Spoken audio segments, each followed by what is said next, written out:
Hi, welcome to Garden Today, and today we're out in the Inground garden, and I have not been in the Inground garden for 2 or 3 days. So I think Saturday sometime, early part of Saturday is the last time I've been in this part because I was working on getting everything watered and mowed and some other stuff. So this is how it looks. The beans here were starting to look pretty bad, so that was the last thing I did. I soaked these beans with the hose, and I am going to go ahead. I did bring this out with me and go ahead and use the wheel hoe to take out all these weeds. And this is all you have to do with this wheel hoe, is just go up beside it and knock these out, and you'll kill all the weeds that are growing beside it. It won't get the weeds, of course, in the middle. And these weeds are taller than I should have let them get, but it'll still get them at this size. And this is why you really want the wheel hoe. It's just easy. You know, it's a quick way to get the weeds done, as long as you don't let them get too big.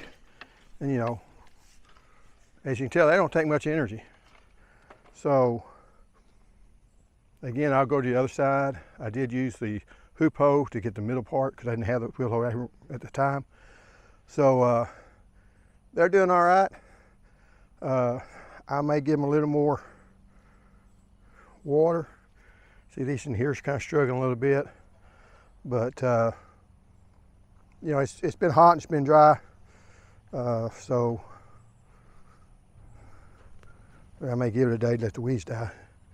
But anyway, here you see where I've planted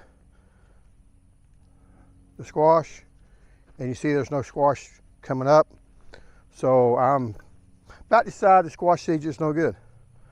You know, it could be. And also, you're seeing a little bit of weeds here, so this whole thing needs to be wheel hoed, because this is the easiest way to kill them, is at this size. Being in Southeast Texas, you don't want them to grow up, because if they grow up to be this size, like right in here, here's where the tomatoes were grown, that wheel hoe is going to be a bear. So this area right here, I'm going to have to bring the tiller back in and till this up, because the weeds got ahead of me. You're seeing a lot of the little sun-go tomatoes that we weren't able to pick. At about that time that these started making, my wife twisted her ankle, so we was doing all that, so this part didn't get taken care of. Now if we go up over here, we'll get to see what's happening over here.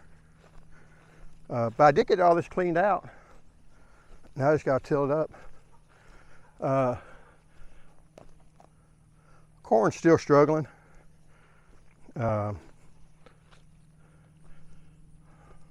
I did plant some peas, and you know, I haven't watered these peas, and they're looking pretty good. That is a good thing about peas, is they can handle a little bit drier conditions, so they haven't had as much trouble with that. All this stuff here is those stupid jujubes that just don't seem to ever die. I will caution you, if y'all want to plant a jujube tree, that they do sucker bad and they are a pain. We didn't particularly like the fruit, so I tried to get rid of them. Now I'm having a hard time getting rid of them. I think they could be a problem if they do seed very easily, because they sure do sprout really easily. Now I can control them here, but you know, it's coming on down here, and like I say, I'm behind on my wheel hoeing, but you have to even take out stuff like that pretty easy, so it won't be too much of a problem. That there's my loquat tree. And you know, we only lived here since Harvey, so we moved here in 2018. So this tree can't be over 6-7 years old. That's how big it's gotten. It's not putting out blooms yet. Well, maybe it is. I don't think it is. Yeah. I don't know. I think it is just starting. I really don't want them to right now because this is off early. So it's set fruit, and if we do get any, got a little nest in there. I hope he was an insect eater and not a seed eater, but anyway. Then coming over here, I don't know. Other people grow okra and have no problem whatsoever with it. Maybe I didn't water them enough. I did want to try something.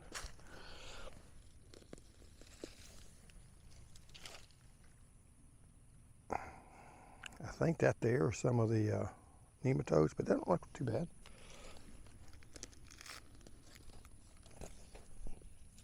What you're looking for nematodes, I guess out here you're starting to see some of that swollen area.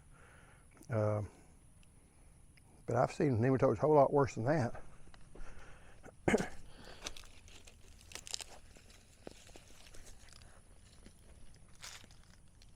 Such as right here.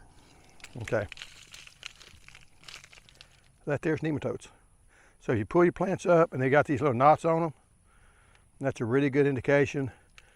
You got nematodes, you're seeing bigger knots over here, and that's what's killing them on these bigger plants. And maybe that's true on the other plants further out, but just had nematodes.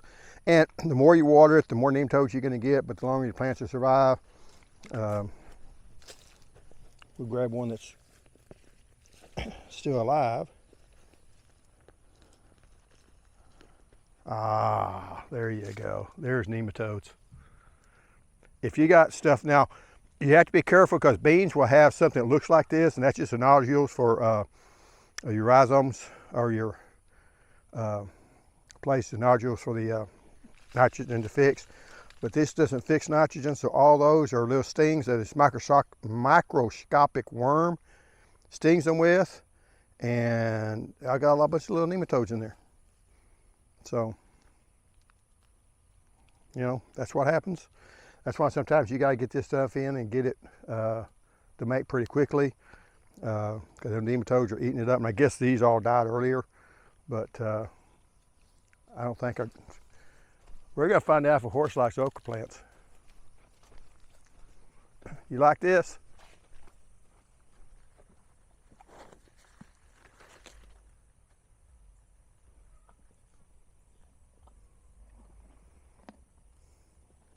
Not particularly, huh? You think I tricked you, didn't you?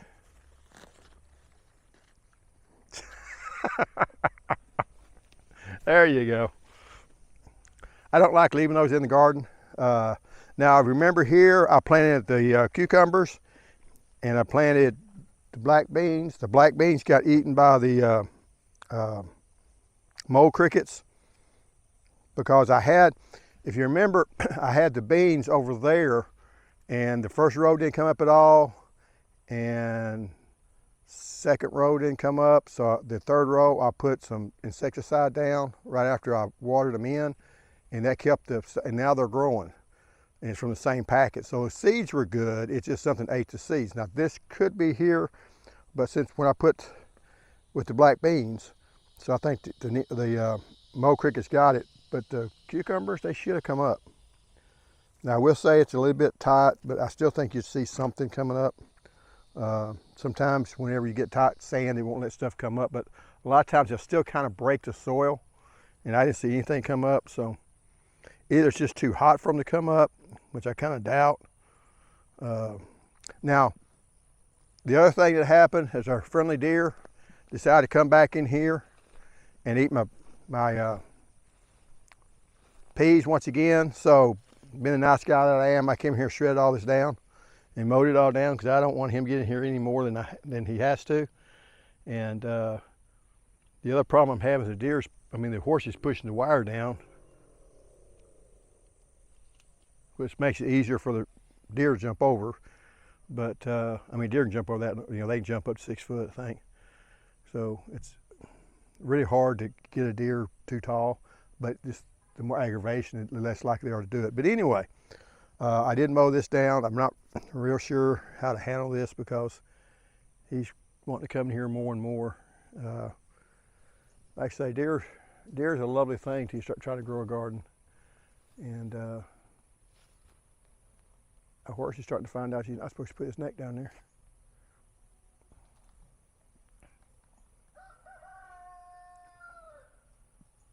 He's not very bright.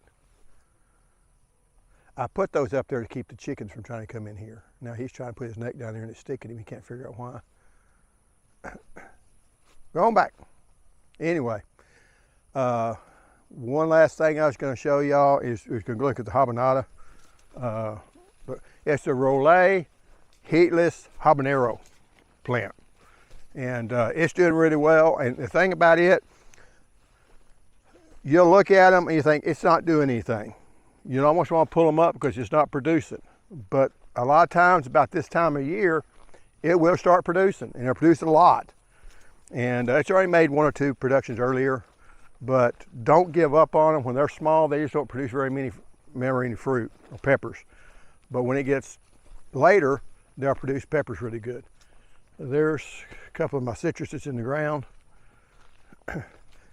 And I always show this one, in case y'all don't know, this is because I watch hard on YouTube, you don't always know who's watching or not. This is actually a sweet lemon tree, sweet lemonade tree.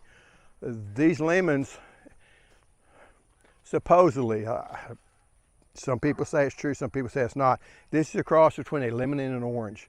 So you can actually eat this like you would an orange, except for the fact that it will have a slight lemon taste instead of an orange taste. It's not very good if you're just going to try to make it for a regular lemon, for squeezing for lemonade or whatever, but it is good if you're just going to eat it, or if you want to make some lemonade and use extra fruit, you know, and add a little bit of sugar to it. Not a whole lot, because it's like I say, it doesn't have any of the tartness. Once you get completely ripe, they won't have any of the tartness. And a lot of people say, oh, well, that's a Myers lemon. No, Myers lemon is still tart. Not as tart as a regular one, but it's still pretty tart. These aren't. I don't like tartness really at all. The only knock I would have for this tree is the fact, let's get some nutrient deficiency too, is the fact that the skins on each individual segment gets to be kind of tough. So if you're going to eat them, you peel it and have to kind of pull that skin back like you would do a grapefruit. But you know, that's the only real knock to it. It is very winter hardy. It's survived all the big storms that we've had. I mean, on a couple of them, I did, like Snowmageddon, I did have the generator out here on the north side running, but I didn't have a tarp or anything over it. So I don't know if it really did any good or not. Made me feel better. But you know, if the wind's blowing, it's gonna blow that heat away. But it did survive those. It is on a trifoliate rootstock, and it does seem to be doing, like I say, it was in here when we moved here. I transferred it from the old house, so it survived all the bad. We've had 3 bad winters, and it survived all 3 of them. So now some of them it did die back. Even last year, some of these limbs died back, but we got down in the low teens also. So you know, if you're in 9B especially, I think you're going to be fine. And we're in 9A, and used to be 8B. So I am really impressed with the tree. The fact it is hardy, it is winter hardy. It's a vigorous tree. It puts on a lot of fruit. It's not been hard to keep up and to grow. And I know Brazos citrus is the one that grows it. And so if you find anybody that sells the Brazos fruit, maybe they'll have some of it. This here is the heatless habanero. And basically these will have the same flavor as a regular habanero, but none of the heat. So if you like the habanero flavor, but you're not crazy and want to eat something super hot, that is a good plant. It's a nice big plant. It's self-supporting. And it's done really well. And like I said, I planted this spring. It's been growing. Not received a whole lot of irrigation. Right now it needs a little bit more water, because I think last time I watered it was 3 or 4 days ago. But anyway, I guess that's about it. Thanks for watching. Thanks for staying to the end. I'll see you next time. Goodbye.